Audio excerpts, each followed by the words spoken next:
Just because I can add VFX doesn't mean I should add VFX. Just because I can add a song doesn't mean I should add a song. Just because I can add a clip of me slapping Logan doesn't mean that I should.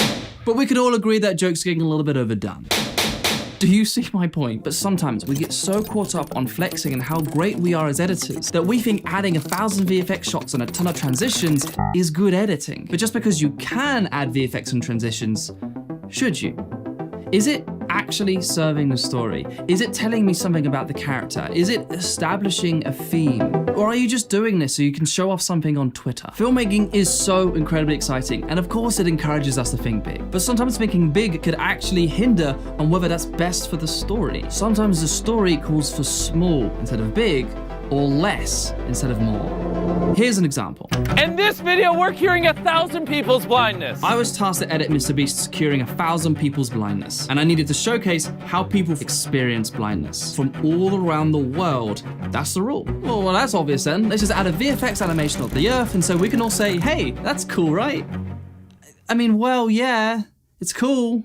It's pretty advanced. But when you look at it, when you really look at it, does that convey the story as clearly as possible? Or could something more simple convey the story better? So instead, I found as many portrait shots as I could in our footage and created a match cut sequence of every single person's eyes and sped up the process. That barrage of images really makes you feel the scale of the problem around the world, compared to just showcasing a planet because I thought it looked cool. Can you convey what needs to be said with a simple cut or cuts before you choose to go bigger? So I read somewhere, I think you said you've gone through a dictionary and would just like pick random words to see if you can find good video ideas in there. It works actually better than you would think. You still do that? Yeah. So basically, it's not just a dictionary. It's you want to take in inspiration and then see what pops in your head. So say a random word. Any word. Something you don't think I will think you're going to say.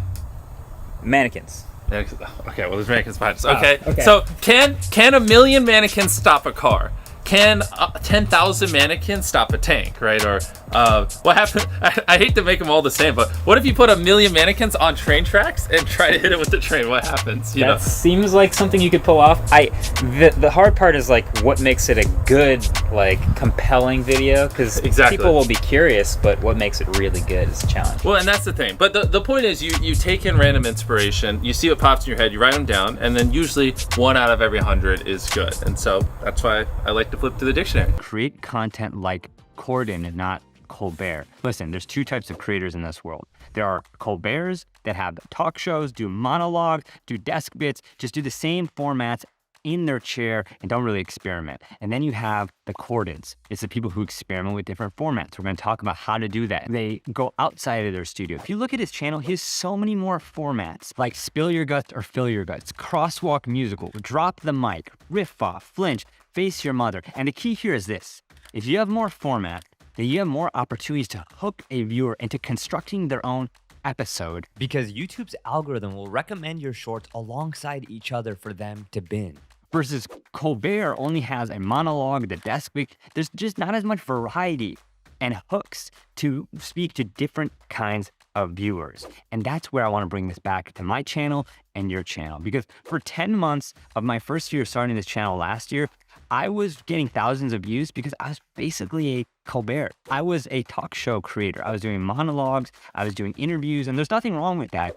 But the second I started putting out variety show formats I'm going to talk about here, my channel started exploding. So I asked myself, what would a variety show about my niche, the creator economy, because I want to try to educate creators with everything I've learned from the inside at these companies. But you could ask yourself what a variety show for blank looks like, whatever your niche is. But here's what it looked like for me. Who are these 2 people? Tom Clooney. Tom Clooney? Is that Logan Paul? And I don't know who the other one.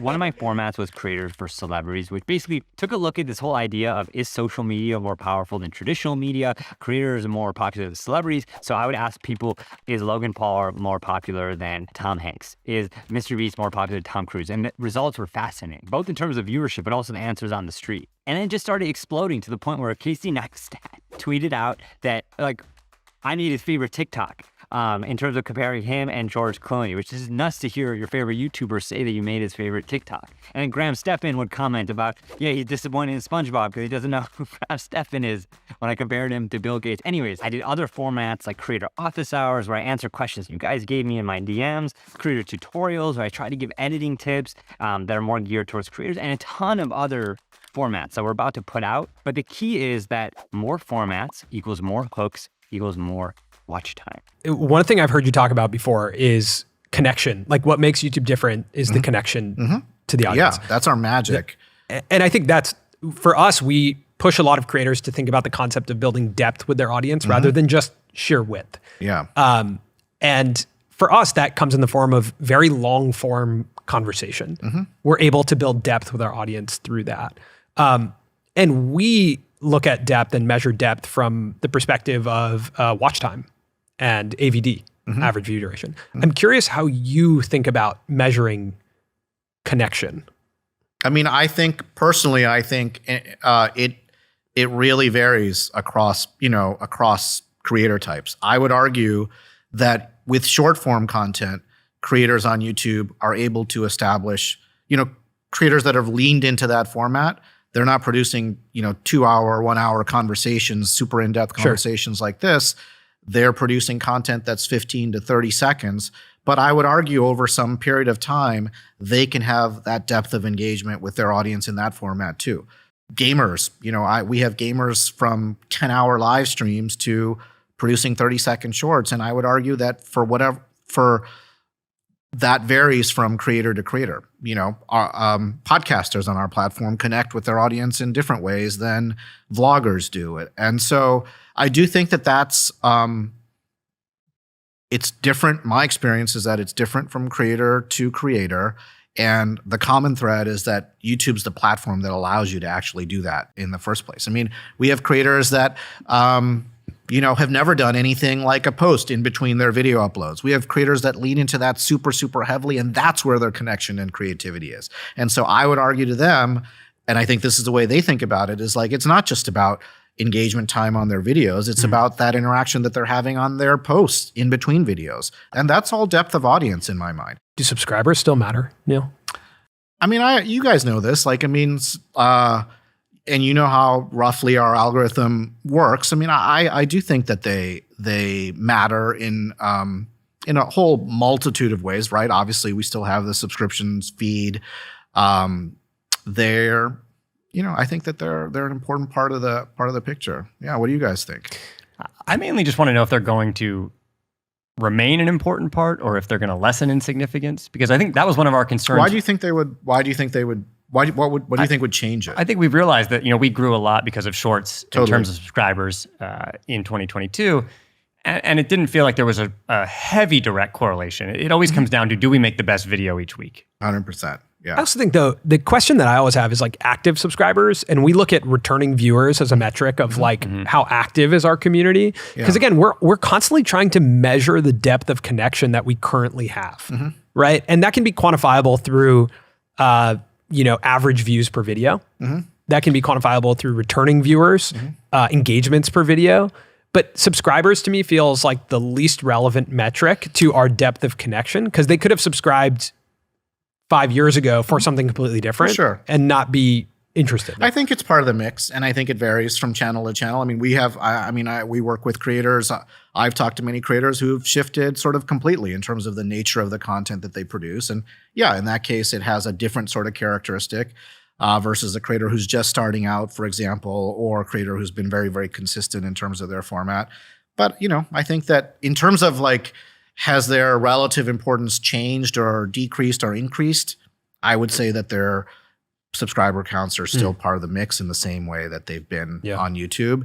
And for YouTube, it's exactly what you guys said. It's about producing that content that's going to be the most engaging and most relevant for your audience. And that's ultimately what matters. How do you go viral consistently? Do you want the hour-long answer or the super short answer?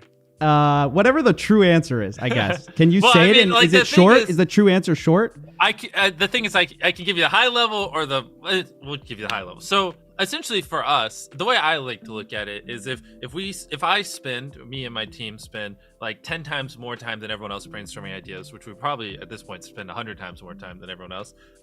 We spend $500,000 to $1 million a video, whereas normal people are spending like 1,000 or 10,000 is an expensive video now.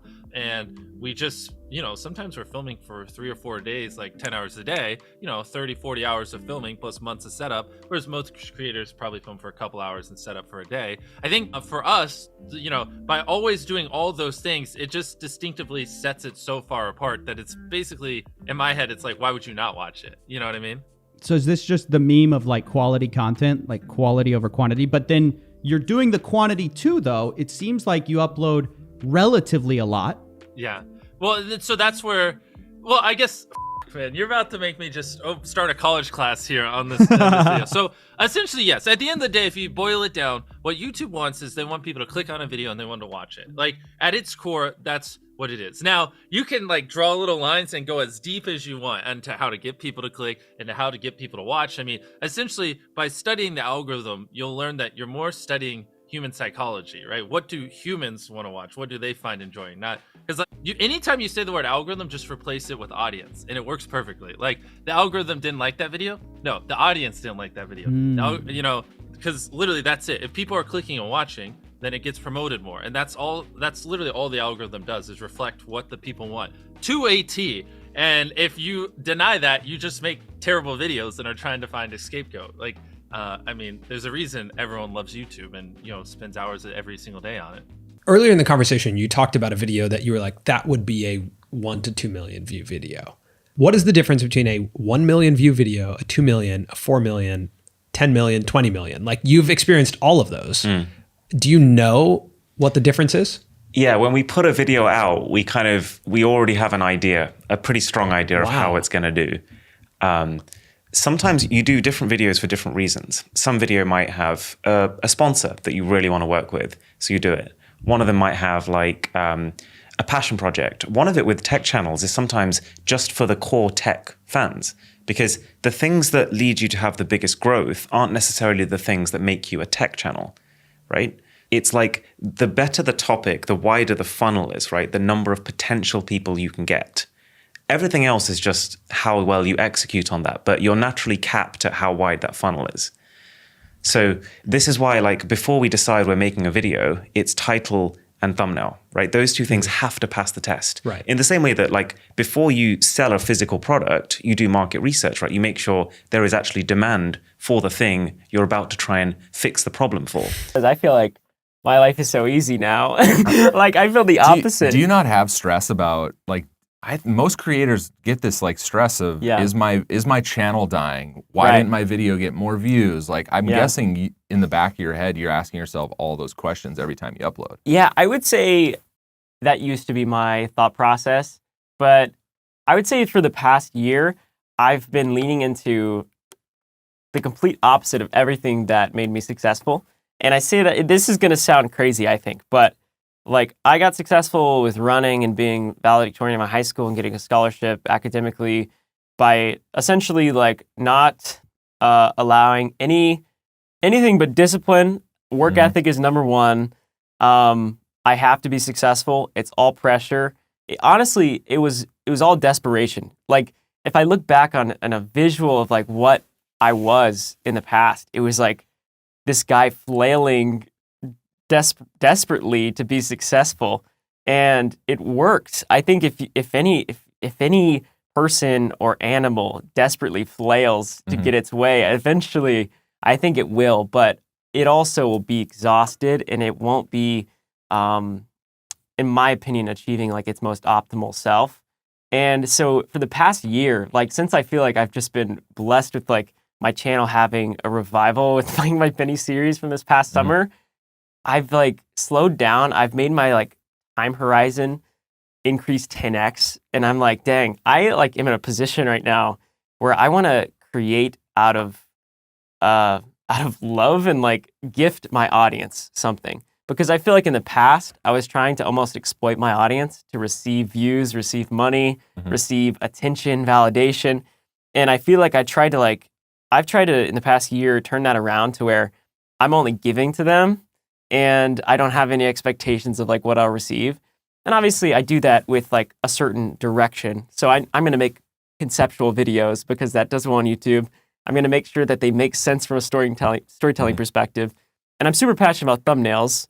So I'm going to do what works on the platform. But at the same time, I'm going to try to like make sure that it's not just exploitative and not just something where I only benefit, and therefore like that's such a stressful way to create. Yeah. Like my validation is based on if this does well.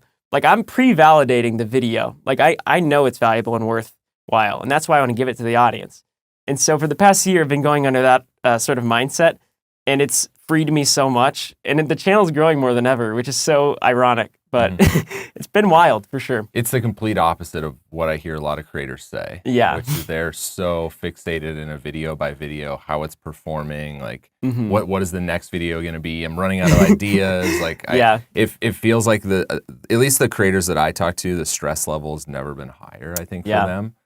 Because they're so worried about their channel falling off or the algorithm changing. Like they're so worried, and they're worried about variables that are so out of their control. Right. Yeah. Which I learned pretty early on in my life is you have to control the controllables. Yes. And if something's out of your control and you're worrying about it, then you're just spinning your tires because there's literally nothing you can do. Exactly. It's like an algorithm change on YouTube. Right. So it's crazy that like you don't have that mindset at all, which is very unique as a creator. Yeah. And so I hope a lot of creators watching this can understand maybe how they can shift their mindset. Right. So they're not acting from such like an area of stress. Yeah. When they're operating their channel. Yeah, because I think the videos that I've made that are the best are purely out of like the metaverse video is my favorite video I've ever made. Love making that. Yeah, we were talking about that before. How fun that was for you. Yeah, it was so much fun. And like I did it because I was so passionate. Like I saw an opportunity to do something that I thought was exciting, and I saw an opportunity to make something that felt like more than just like a YouTube video that I wanted to get views. And I did it, and it happened to get views. But I think it's because the audience can appreciate when something is made out of love, and it's made out of more than just algorithmically optimized content farm type of channel, you know? Yeah. And so like moving forward, I've also learned the long-term approach because when I post a metaverse video, I look at my channel and I'll look at the last 28 days, and these videos I uploaded a year or two ago are also getting tons of views. And I realize like you upload a video and the viewership lifespan is forever. Like as long as I keep putting out great videos, even a flop is going to do well long term. And so there's just so much freedom in taking that pressure of being immediately successful right now and number one in the world right now, and realizing like you're on your own path, you're on your own journey, and you have time to like execute the vision that you want. How do you set goals for yourself as a creator for your channel? Yeah. Assuming you do hit 100 million, do you set another goal? What is that goal? I got it. I love this question. So back in the day, my goals used to be very subscriber-based or view-based. But one thing I've learned, and I think you've probably learned this as well, is like everything you want as a YouTube creator, every freaking goal you want to hit, whether it be subscribers, you want to hit 1 million or 10 million or whatever, will come if you just make the best videos possible. And so my goal, and this is what it will be till the day I die, is to make the best YouTube videos possible. And so if my hypothetical goal was 300 million subscribers in 10 years, that will happen if I just make the best videos possible. If my goal is to get 50 million views a video, that will happen if I just make the best video. Whatever it is, just focus on making the best videos possible, and all these other vanity, arbitrary metrics will just fall into play. I don't mean that in an arrogant way, but that's just kind of like the mindset you have to have. Like, go hard and believe in yourself, I'm curious, just like from a whole other angle, so many of the creators that Reed and I talk to, they don't have editors. They're editing their own videos. They're still in this phase of like, I need to edit my own videos. I'm the one who knows my audience best. What is your advice to those creators? So I think the hardest part when hiring an editor is, and we've even talked about it as well, trust. And so you got to find an editor that you can trust. Now, the biggest mistake that I see a lot of creators do is assuming that you can trust them straight away. It's a time investment.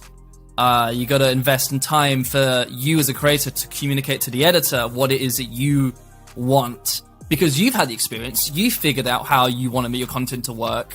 I think it's a bit of a mistake to assume that an editor is going to be able to replicate that straight away. And so it's a time investment to get an editor up to your speed, but then in time, you can then start to trust them. I think that's definitely the hardest part. And I think, but then bottom line, what this also means is editing is such a huge time-consuming responsibility. And if you want to scale up as a creator, you invest your $1,000 worth of time into this editor, but then that editor is then going to compound into $100,000 worth of time. But then sometimes you got to make sure you got to do that investment yourself. Where I've seen it be incredibly successful is when a creator invests months, if not years, into helping that person perfect the craft of like, here's the vision for my channel. Here's how I would edit this video. Like you basically have to sit next to them for probably months editing those videos together. And I just don't think a lot of creators are willing to put that time in. And that time probably scares them because they're like, I might as well just edit my own videos if I'm like sitting next to this person teaching them. Like I said, it's your responsibility as a creator to be able to teach your mindset, your attitude, your style. But I think the hard part is also trying to verbalize your nuances. That's actually the hard part. And I think that's why a lot of creators reject the idea, because actually they can't explain their nuances yet. But I truly do believe every creator should get an editor. In fact, even so much, I run a channel talking about editing, and I've literally hired an editor today to edit my videos because it's like I need to put more time towards something else. And I would say, but the part of the process is I'm gonna have to teach her, or not teach is probably the wrong word. I think I have to work with her to explain to her my nuances, my understanding of editing, my ability of understanding feeling. There comes a point where the editing becomes the weakest point in your entire YouTube business if you as a creator are wasting a majority of your time editing it yourself. On the team front, how do you build a team that has the attention to detail of your team? Because, I also wonder, like team morale, and like as creators are building teams like us, the channel is, in our context, it's Colin and Samir, right? And so no one's going to care about it in the same way that Colin and Samir care about it. But we have interfaced with a lot of creator teams that take a lot of pride in the work. Yeah. And sometimes that can be challenging because there's 7 people, but we don't, we know Josh because he's been in your videos. Yeah. We know Youshaei. Joseph, who's in your videos as well. But we don't really know many of the other people who make up the team. But they have to have an incredible attention to detail and care for the work. How do you build a team like that? So I think it's a few things. It's finding people who relish in the fact that they are going to be seen, what they make is going to be seen by millions, as opposed to necessarily feeling like I need to be the face of that. Because in itself, that is still a pretty cool opportunity, right? This is the bleeding edge of media right now. And so being a part of that in a startup-like format is exciting for the right person.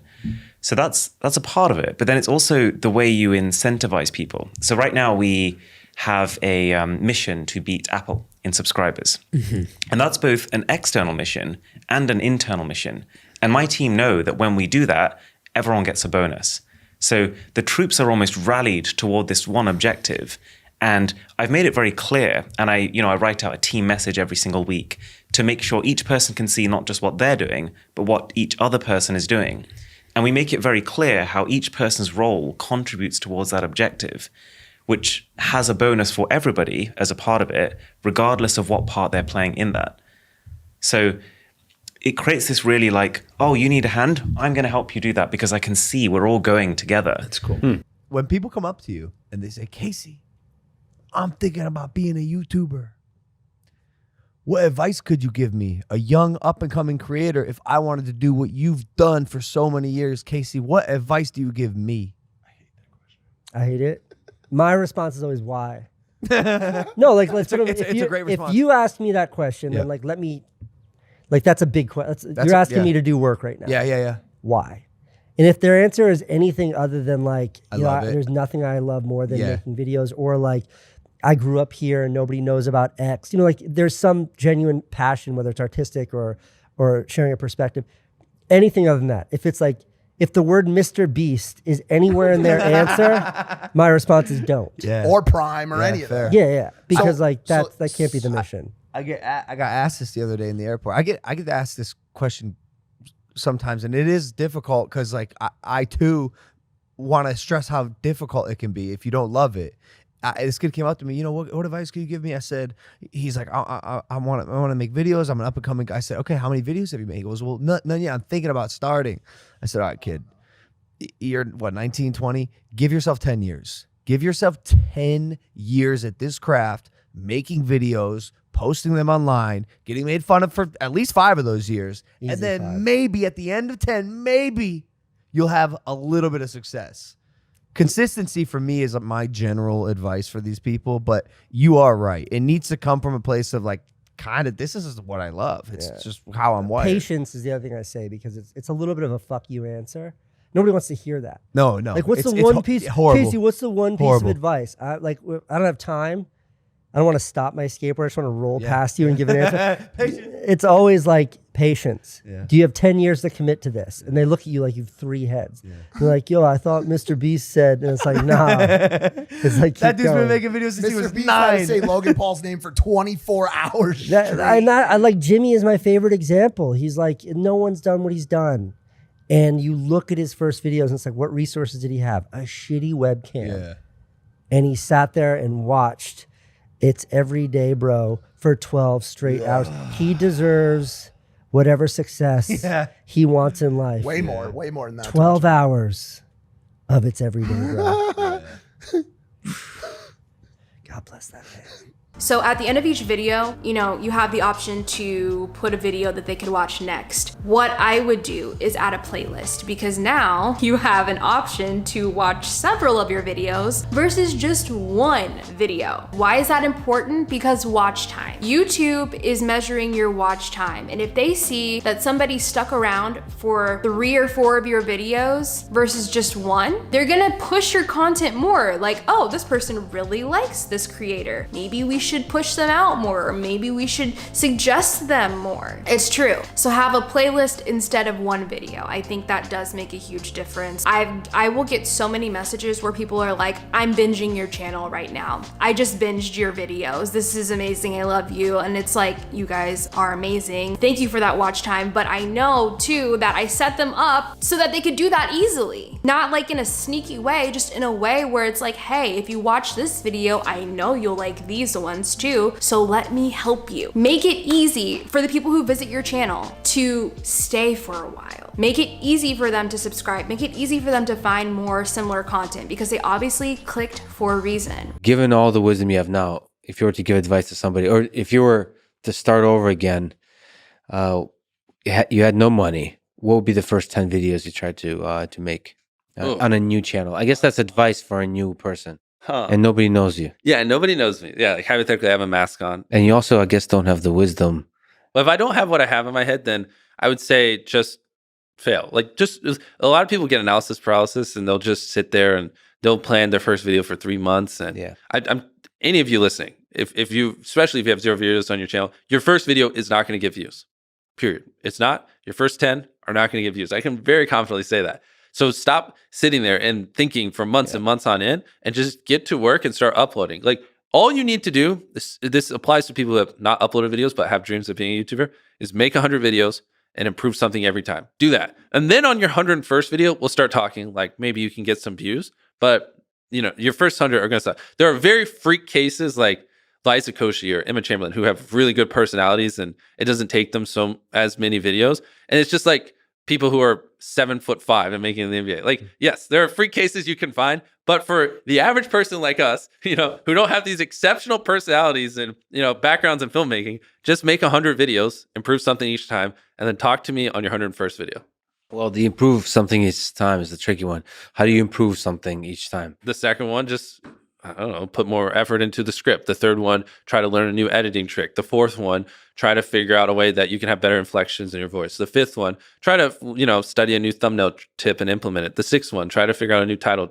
There's infinite ways. That's the beauty of content creation online. There's literally infinite ways, from the coloring to the frame rate to the editing to the filming to the production to the jokes to the pacing, to every little thing can be improved, and they can never not be improved. There's literally no such thing as a perfect video. So if you knew everything you know now, but no money. Step one would, I just brainstorm, like, okay, I don't have money. What are some viral things? Like, I mean, The first thing that comes to my mind is something as simple as when I counted to 100,000, which is what I did do when I was poor. And like that worked. But like, what's something like that I could do that would be even more attention grabbing? Yeah, you were, as part of the brainstorm, you would throw out a lot of ideas. And people throw out a bunch of ideas. And one of the questions is this even doable? Right? Yeah. First off, come up with ideas you think would do well, and then ask yourself later if they're doable. Yeah. Because there's different ways you can accomplish something. Don't be cynical about the doability of stuff. Yeah, because there really are so many different ways you can accomplish a goal. Like when we give away an island, like we gave our 100 million subscriber an island. Yeah. You know, you can't find private islands that, you know, don't look like shit for less than $10 million. So this isn't doable, right? All right, the idea doesn't exist, not doable, exit off. But then, you know, you dig into it and you know, find different alternatives and you find, okay, well, what if we just buy a $2 million island that sucks and then spend $1 million, you know, importing some sand, let's build a beach, let's import 300 trees, let's build a little bit of canal, let's cut some paths. Boom. Now it's a really nice island, but it's actually affordable because we don't have $10 million to spend on a video, but we can afford to spend 3.5 and lose whatever $1 million on that video. So like, that's an example of like, yeah, if you just went off the gut test, you're like, this isn't doable. You know, every island's $10 million. We're screwed. Like, if we go cheaper, it's just a terrible island. No. And so if you like, there are so many different ways you can achieve what you want. You really got to push through no's, which not a lot of people do. You have to have like a more of a dominant personality and just a willingness to, when people tell you it's not possible, just actually go through all the variables and eliminate them all yourself. You've dropped so many gems about how to make a better video, both psychologically and tactically. Yeah. What are the 3 principles that make for a good edit, whether you're new or skilled at the trade? So for me, if your cut has emotion, story, and rhythm, that's a good cut. And so what that can mean is the risk is if your cut has emotion and story, but then no sense of rhythm, it's a bad cut. Now, but just so people know, cut, you're saying from one scene of a video to another, right? Not scene, every single cut. Frame. I'd even say down to the frame. If you're not catering towards emotion, story, and rhythm, and not keeping that in mind on every single frame, you're not making a good video. So story, I think, is one of the more harder ones because most story is, today I'm going to be doing this, and then I'm doing this, and then I'm doing this. That's not a good story. Yeah. It is, here's probably be one of my favorite examples, actually. So tell me how my day was. So ask me how my day was. Yeah, how's your day? My day sucked. I woke up late, and as I tried to drive over here, I got a flat tire, and then my phone died, and then I couldn't get a mechanic to help my car. But it's not really that interesting. But a really, really good visual storytelling that you can try to think of would be this. So ask me that same question again. How's your day? For me, says so much more. Wow. And so story, I think, is one of the more harder things to get right. But the more subtle that you can be with story says a million more words. It's like that quote you were telling me about. Maybe it was Hemingway? It's Ernest Hemingway. What's the quote? Well, Ernest Hemingway, he said, the story that he wrote was one of the shortest stories ever. For sale, baby shoes, never worn. It's you go from this like for sale, okay, what's for sale? Baby shoes, oh, that's kind of cute. Never worn. Oh. And those two words in each of those sentences says so much about everything. And then you literally go through that journey. For sale, baby shoes never worn. And so you start off curious and then you end sad in just 6 words. Yeah. And so that's why it is that is the best example of less is more. Growth is definitely exponential. It's not like you go from like 1 million views to like 2 million. It's like 1 million to 10 to 100 million. Once I got on that exponential curve, I was just like, oh my goodness, like, wow. See, Mom, I told you dropping out of college was a good idea. And lo and behold, you know, I met him at 1.5 million subscribers, somewhere in that area, and we finished out 2018 around 13.6 million. My income didn't go up like this over the years. It's like, you know what I mean?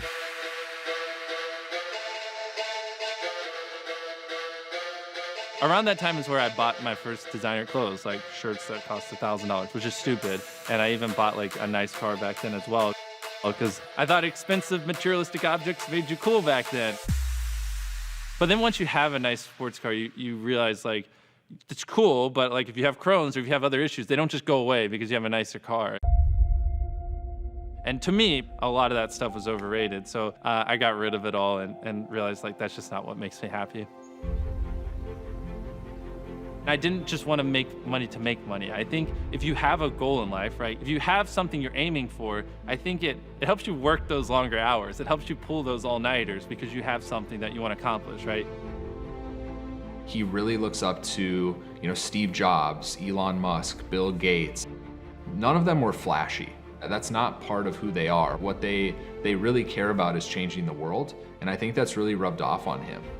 He doesn't care about nice stuff. He never will. Like, he cares about the people's lives that he impacts. All you have to do is say like and subscribe to MrBeast. Just say it real quick. Like and subscribe to MrBeast. Now you have to say it. Like and subscribe to MrBeast. Thank you. That was pretty easy. Dude, are you serious? Yeah. Heck yeah, that's my rant. What are you doing this for? Nah, just for fun. I really think positivity can be just as interesting as negativity. I just think it's harder. That's the distinction. I think it's easy just to trash talk or tear down something. I think it's a lot harder to make like an upbeat, fulfilling video that's also entertaining. We get messages all the time from like moms who are like, yeah, my little kid watched your videos and now they want to go volunteer. Now they want to, go donate their own money and they're wanting to give away their own allowance. Even other creators that, after we do something, they do something similar. And that is one thing that's fulfilling for me to know that like a lot of the influence we are leaving is positive and encouraging. We have a circle under this tarp, but anything you can fit in this mysterious circle we'll pay for. We're the only soup kitchen in town and we serve about 35,000 meals last year. Thank you so much. Dude, that's awesome. There you go. We ain't never had nobody bless us like this. I like to do just unique, crazy, insane things and just keep the focus with positive helping. So whenever we come up with a crazy, insane idea, usually it does go that direction because that's kind of just the goal. How does the equation change from like, hey, I want to get a cute little, I know for you, it's like, that's 5 million views. How do you go from that to like, I want to get a 50 million view video? What is the difference in the way you think about those two things? You need something original. How to go viral is probably, it's not something like super original. You need a really strong opinion probably. Like you need to say like what you're saying is like, I like bananas. And what you need is bananas are the best goddamn food on the planet. Like that's the type of opinion you need. Like you need something like how to get 100 million views on YouTube, or not even that. That's not strong enough. You need something that makes people go, what the fuck? And like click, you know what I mean? Yeah. Dude, I want to click whatever video you're selling me right now, dude. Yes, that video. That's what I want to watch. Yeah, but that's hyper specific to you. But you see what I'm saying? It needs to be extreme. It needs to be like how to go viral. That's not going to cause someone to go, damn, if I don't click that, I'm not going to be able to sleep at night. You need something that legit will have people be like, what the did he say in that video? What the I need to know. Let's say you were speaking to let's say someone in their 20s, they've just graduated university, maybe they've tried a job for 6 months and they're like, screw the job, like job's not for me, I want to become a creator. What would you, if you had to give this person, if you were their like mentors and you were giving them a roadmap, what would be the roadmap now that it's 2023 to succeed in the creator economy? You have to buy the course to find out. We can't answer that. Yeah, I'll invoice you after. No, I'm kidding. So as I look back on that, I think the one thing that we always agree upon was that we went into making the Colin and Samir channel with being very like selfish creators, which is completely fine. It's like, here's what we want to make. Oh yeah. Right? Mm-hmm. Here's what we want. But if you want to be a creator, then you have to be empathetic towards the audience. And we were not. An artist has no empathy to the audience. Right? An artist paints something and says, this is what I wanted to paint. I don't care what you think about it. Interpret it as you wish. Okay. If you want to be an artist, that is a different thing. Yeah. If you want to be a creator, you have to be empathetic towards the audience. There's a balance between what you want to make, what the audience wants, and what the platform wants. There's three things that make up, what you want to make, what the audience wants, and what the platform wants. Yeah. Mm-hmm. Okay. That's something that we call content market fit, is finding, that right in the middle of that is content market fit. What you want to make, what the audience wants to watch and what the platform wants. Well, so back to the viral thing. Pull up MrBeast Gaming in Espanol. That answers your question, right? We didn't promote that channel. That first video on that channel got like 100,000 views. Now read off how many views it's on now. It's got 10 million views. Exactly. All organic from the algorithm. It literally, in the second video, got like 100,000 views day one, I think, as well. And it's on 11 million views. And these are dub videos. These aren't even the original, best quality versions of them. But because these videos had 70% retention, despite being dubbed, they had really good thumbnails, and they were just interesting shit. Even though it's a completely different language on a brand new channel with no promotion, they still went super viral. And that's where, I hate when people are like, well, the video only does well because you're popular. We can go into new languages with people who have never heard of me and still get giant 10 million view videos just because the videos are good. That's the big thing that I'm trying to break down in this video, is understanding that's the science of virality that I'm talking about, is forget about the brand name. Forget about, people are so focused on, oh, you only can do that because you're MrBeast.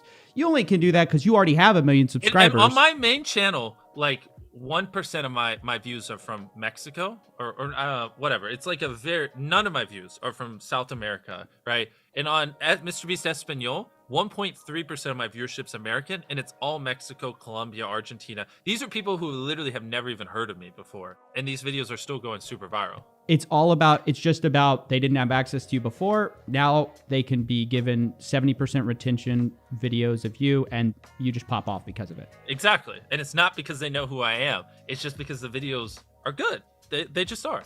They're interesting. They have good retention. They have good pacing. You can't find them anywhere else.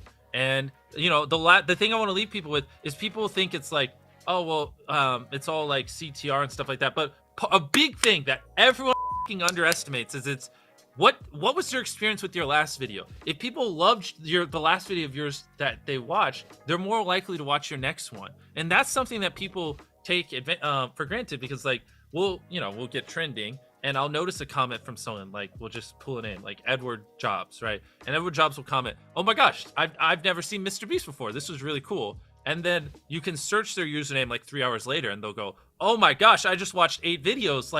Where has this been all my life? I just watched them give away $100,000, play $1 million game of hide and seek, build the world's largest Lego tower, do this, and this. And it's because, see, that's the effect you want. Most people, when they watch, for the YouTubers watching this, when people watch your video, they go, okay, that was good, but that's enough of you for the day. It was all right? Whereas what you want is them to go, holy crap, that was crazy. Oh my God, what's that? Holy crap, that was crazy. Oh my God. And they watch 10 videos, not one, and then need a week break because it was so that they have to recharge. You know what I mean? That's what you're going for. That data can't describe. And I've never heard anyone talk about that, but that is it. That's how you get these high view counts, because people watch 10 videos, not one, And that brings us to our next tip, which is simplify your speech. Especially in short form, you want to make sure that your speech, your talking has no speed bumps, because stats show that over 50% of adults prefer to read at an 8th grade level, right? They like to keep it simple, but that doesn't mean you have to dumb it down. So check out this app. It's called HemingwayApp.com. It's absolutely free. You could literally copy and paste a script, bullet points, whatever you're going to use for your video, and it'll color code and tell you what grade level it's at. Here's a script I took from Investopedia explaining what an NFT is. And you could just see how bad it is. There's red lines everywhere. It's grade 14, and I simplified it to this: grade 8, no red or yellow lines. And if you're wondering how did I get from point A to point B, just remember the 3 C's when it comes to this tip: be clear, be confident, be concise. When it comes to being clear in your writing, get rid of all words that sound like competencies. Say skills instead. Don't say optimize, say perfect. I really believe that bad writers hide behind big words, and bad creators by an extension of that. Big words are just meant to make you feel important and smart in most cases, not all cases.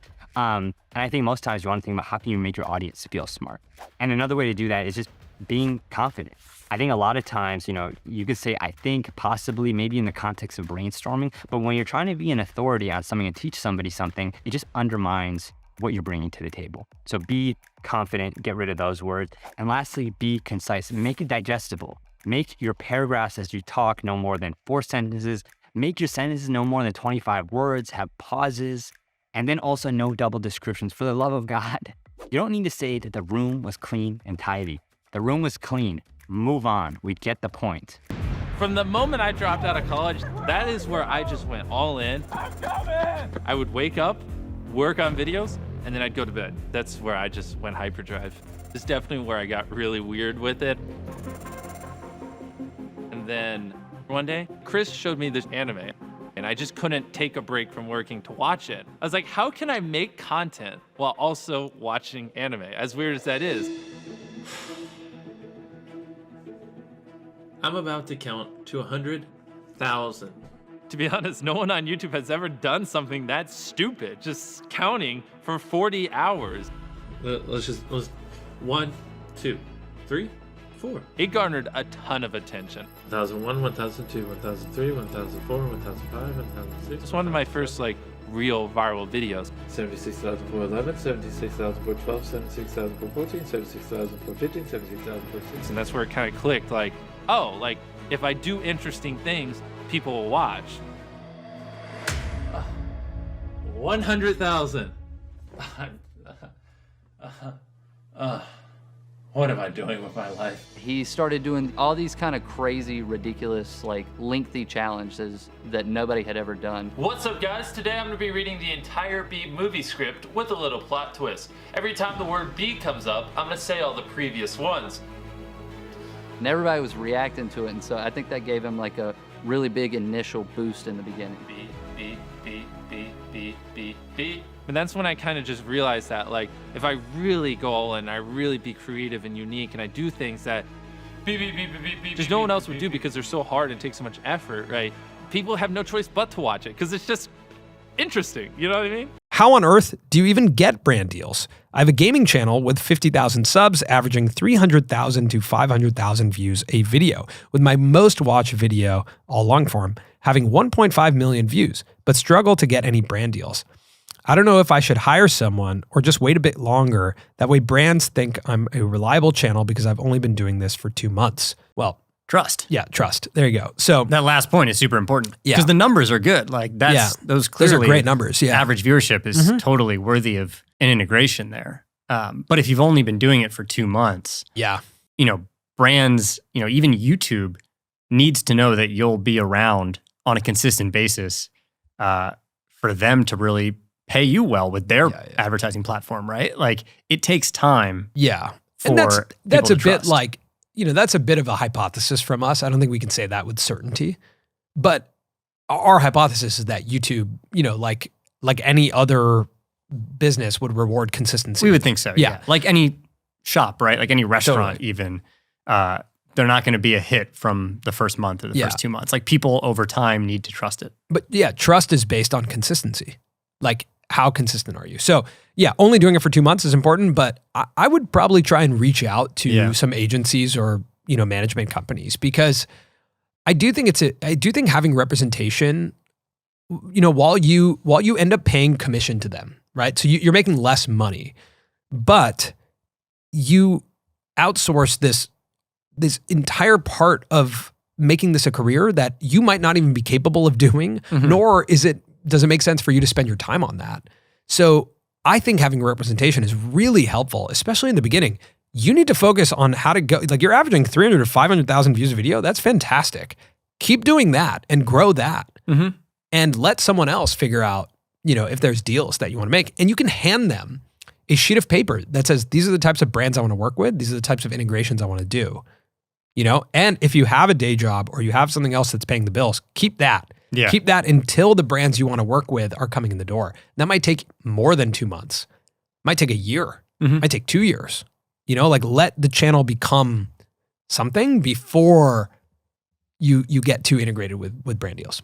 This creator also may find that there are brands that want to be involved with them from the early stages, that want to sort of grow with them and bet on them. For you and I, Samsung and Storyblocks were the first two brands to say, hey, we are aligned with your value prop, and we are betting that over the next year, you will grow, and we want to help support that growth. Yep. And this is a really opportune time to find that type of brand. Totally.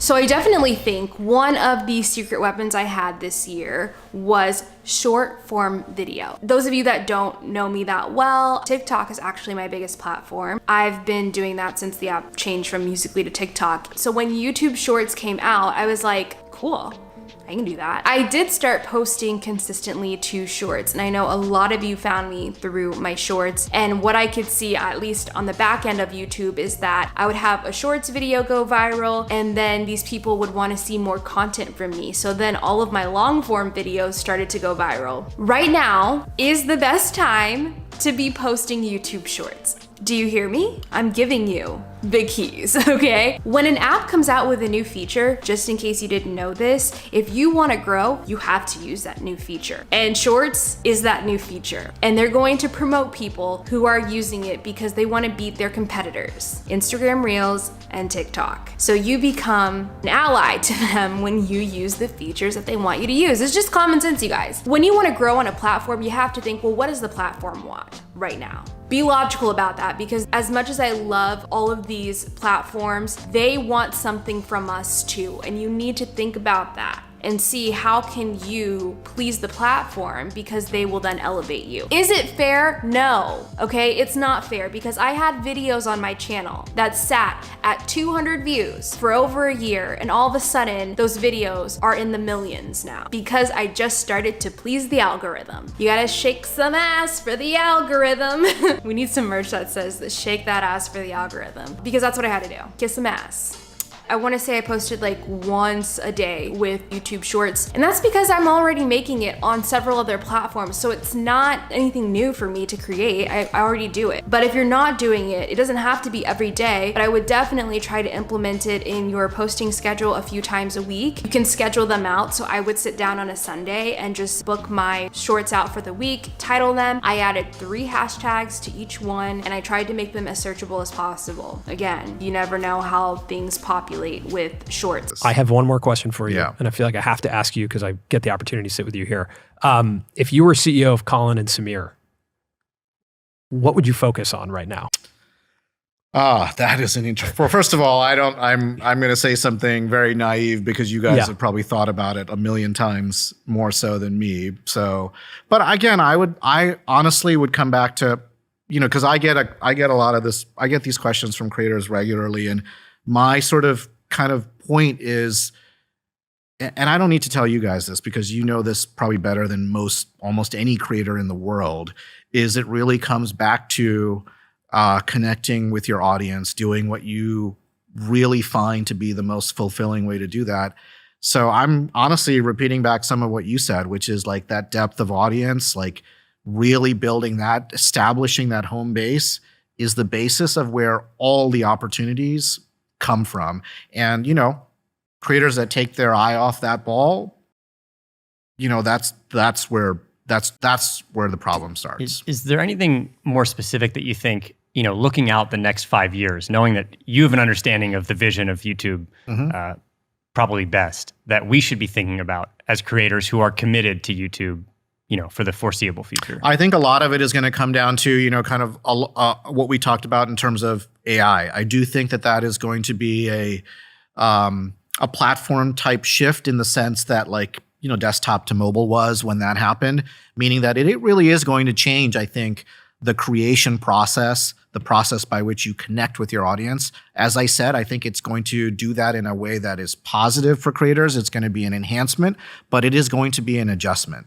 And so all these conversations that we had around kind of the intellectual conversation around, what are your assets? How do you think about them? That's one aspect, but also then how do you harness the power of this? And I think creators that figure out some of these things or think through them, that's a piece of it. A lot of technology needs to get invented there still to make all of this possible. But I'd point that out. I do think that it is like a paradigm shift type moment that we find ourselves in. What are your biggest pain points right now as a creator? Oh man, I would say my biggest pain points are that internal fight of every video now. We went to a coffee shop and we're thinking for literally 3 hours on this next video we have on the docket. We're like, all right, we're gonna do this video. We sat there for 3 hours asking ourselves, why are we making this? And I think in the past, I would have just came up with some BS narrative that I wasn't really passionate about, I would have we would have just filmed it, edited it for retention, posted it. And it probably would have done fine. But now we're really fighting to figure out is this video valuable? Because I want to determine its value before I post it. So I can give a gift to the audience and not be worried if it flops because I know its value. And I haven't had a flop since having this mindset. And so I think it's because the audience receives it so well. But the biggest pain point is literally being honest with ourselves of, does this video idea suck? And does it suck because we don't care about it? I just want to care about everything that I do. And that's why I don't do some things like TikTok, or I barely post on Instagram now. I'm sad about that. I know it's not optimized holistically, but it's because I can't post something if I don't feel like I care about it, you know? And I just believe that long-term that will work. And so far it is, at the cost of, potentially some revenue, potentially some growth on other platforms. But it's just what gives me the peace to continue creating long-term. So now with Shorts, my biggest worry, and I think both of our worries, was inactivity. We're just going to abandon the viewer, which I think sucks for the viewer too. But with Shorts, it's you're able to essentially very consistently say, hey guys, how's it going? Here's a funny piece of content I can make for you today. And it's not super high pressure, and it's a way to interact with them in between these big uploads. So was the plan always to put Shorts on the main channel, or were you contemplating doing a second channel?